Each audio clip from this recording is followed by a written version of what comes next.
अस्सलाम वालेकुम दोस्तों, आज मैं आपके लिए एक बहुत ही ज़बरदस्त सी रेसिपी लेकर आई हूँ जो कि खाने में तो बनेगी बहुत ही मज़ेदार, पर लेकिन फ़ायदे भी इसके हैं बेशुमार। बहुत ही मज़ेदार रेसिपी है। आप इसको एक बार बना लेंगे तो आपका बार बार खाने को दिल चाहेगा। और ये मिनटों में बन के तैयार हो जाती है। सिर्फ 5 मिनट इसको बनाने में लगते हैं। तो जैसा कि आप देख सकते हैं, हमने यहाँ पे हरा धनिया और हरी मिर्च लिए। तो इन दोनों चीज़ों से आज हम ये रेसिपी बनाने वाले हैं। तो मैंने यहाँ पर एक गड्डी हरा धनिया लिया है और ये काफ़ी बड़ी है। इसमें काफ़ी सारा हरा धनिया मौजूद है। आजकल सीज़न भी है सर्दियों का, और सर्दी के मौसम में वैसे भी हरा धनिया बहुत ही अच्छा आता है और थोड़ा सस्ता भी होता है। तो हमने अब हरा धनिया इस तरीके से खोलकर इसमें जो पीले पत्ते होते हैं या कोई कचरा वगैरह हो तो हमने उसको साफ़ कर लेना है। उसके बाद मैं इसको धो लूँगी। यहाँ पर देखिए मैंने धो लिया है। तो हमने हरा धनिया की जो डंडियाँ हैं, ये बिल्कुल कच्ची डंडियाँ हैं इसकी। ये भी हम इस रेसिपी में यूज़ करेंगे क्योंकि इसकी जो डंडियाँ होती हैं इसमें भी बेशुमार फ़ायदे होते हैं। तो इसका इस्तेमाल लाजमी करना चाहिए। इसकी जो खुशबू होती है वो इसके पत्तों से ज़्यादा इसकी डंडियों में मौजूद होती है। तो बस थोड़ी थोड़ी सी हमने डंडियाँ इस तरह से काट दी हैं और इसको हमने अब इसकी कटिंग कर लेनी है। हाई ब्लड प्रेशर के मरीज़ों के लिए हरा धनिया का इस्तेमाल बहुत ही कारआमद होता है। इसको खाने से ब्लड प्रेशर आपका कंट्रोल हो जाता है। अगर आपको हाई ब्लड प्रेशर है तो इसका इस्तेमाल ज़रूर करना चाहिए। और जो लोग अपना वज़न कम करना चाहते हैं तो उनके लिए भी हरा धनिया बहुत ज़्यादा फ़ायदेमंद होता है। ये बहुत तेज़ी के साथ वज़न को कंट्रोल करता है। आपने इसका जूस बनाकर उसमें थोड़ा सा नींबू का रस डालकर अगर आप 1 गिलास बनाकर पी लें दिन में 1 मरतबा, तो ये बहुत तेज़ी के साथ वज़न को कम करता है और इसके बेशुमार फ़ायदे होते हैं। तो आज जो हम इसकी रेसिपी बनाने वाले हैं, तो मैं इसका जूस नहीं बना रही हूँ, आज हम इसको खाने के तौर पर यूज़ करेंगे। तो मैंने यहाँ पे हरा धनिया देखिए काट लिया है और हरी मिर्चें मैंने यहाँ पर ली हैं 6 से 7। तो यहाँ पर ऑप्शनल है, आपकी मर्ज़ी है। आप इसमें कम मिर्च अगर कम तीखा पसंद करते हैं तो कम मिर्चों का यूज़ कर लीजिएगा। मैंने मोटी वाली मिर्च ली है, कम तीखी है ये। और मैं यहाँ पे 6 से 7 हरी मिर्चें इसमें ऐड कर रही हूँ। हरी मिर्चों में विटामिन सी पाया जाता है और ये भी सेहत के लिए, आँखों के लिए बहुत ही ज़बरदस्त होती हैं। तो इनका इस्तेमाल ज़रूर करना चाहिए। अब मैंने यहाँ पर इसी तरीके से देखिए सारी चीज़ों को काट कर रख लिया है। तो चलिए अब हम यहाँ पर एक मिक्सी का जार लेंगे और उसमें हमने इन चीज़ों को ग्राइंड करना है।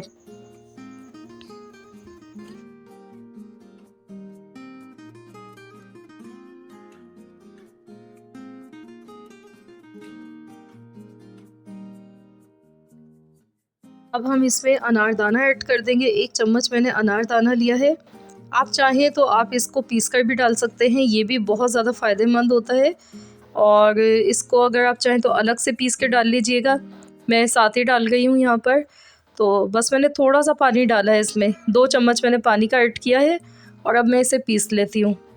इसको हमने दरदरा सा पीसना है, इसका फ़ाइन पेस्ट नहीं बनाना है। तो चलिए देख लेते हैं। यहाँ पर देखिए मैंने इसे दरदरा सा पीस लिया है और जो मैंने अनारदाना डाला था वो इसमें साबुत ही दिख रहा है, अभी पिसा नहीं है। तो अगर आप चाहें, अगर आपको इस तरह का अनारदाना के बीज मुंह में आते हुए अच्छे नहीं लगें तो आप इसको पीस कर डाल लीजिएगा। इससे थोड़ी सी खटास आएगी जो कि बहुत ही अच्छी लगेगी। अब मैंने 2 चम्मच ऑयल के लिए थे, इसमें मैंने ज़ीरा डाला 1/4 चम्मच और साथ में लहसुन अदरक का पेस्ट आधा चम्मच डाल दिया है। अब हमने लहसुन को लाइट सा गोल्डन कलर आने तक फ्राई करना है। बहुत ही ज़बरदस्त इसकी खुशबू आने लगी है। अब इसमें हम 1 सूखी लाल मिर्च ऐड कर देते हैं। इसको तोड़कर डालेंगे। साबुत मिर्च डालने से इसमें फिर वो छींटे उड़ने लगते हैं और मिर्च फट जाती है। तो इस तरीके से तोड़कर डालेंगे तो मिर्च के कभी भी छींटे नहीं आएंगे। तो यहाँ देखिए लहसुन का गोल्डन कलर हो चुका है। अब हम इसमें ये हरा धनिया, हरी मिर्च, अनारदाना जो हमने पीस कर रखा था ये हम ऐड कर देते हैं। अच्छी तरह से चम्मच चलाएंगे, इसको मिक्स कर लेते हैं। और अब हम इसमें डालेंगे नमक हस्बे ज़रूरत,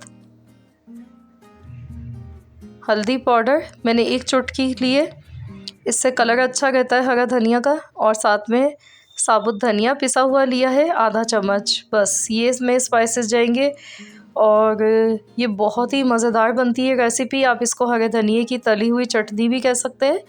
आप इसको बनाकर 1 हफ़्ते के लिए स्टोर भी कर सकते हैं। आप इसको पराठे के साथ खाएं या नान चपाती के साथ खाएं, ये बहुत ही मज़े की बनती है। तो यहाँ पर देखिए हमने कम पानी डाला था, तो ये ज़्यादा हमें टाइम नहीं लगा इसको पकाने में। और देखिए ऑयल इसका अलग से सेपरेट होने लगा है। अगर आप इसको पीसते टाइम ज़्यादा पानी ऐड करेंगे तो फिर पानी को ड्राई होने में टाइम लगेगा और ज़्यादा हमें इतना इसको पकाना भी नहीं है। तो बस कम ही पकाना है इसको, ताकि इसका कलर भी अच्छा सा दिखे। ज़्यादा पकाने से इसका जो ग्रीन कलर है वो ख़राब हो जाता है। तो ये देखिए इसका ऑयल दिखने लगा था, तो बस हमने इसको अच्छी तरह से पका लिया है।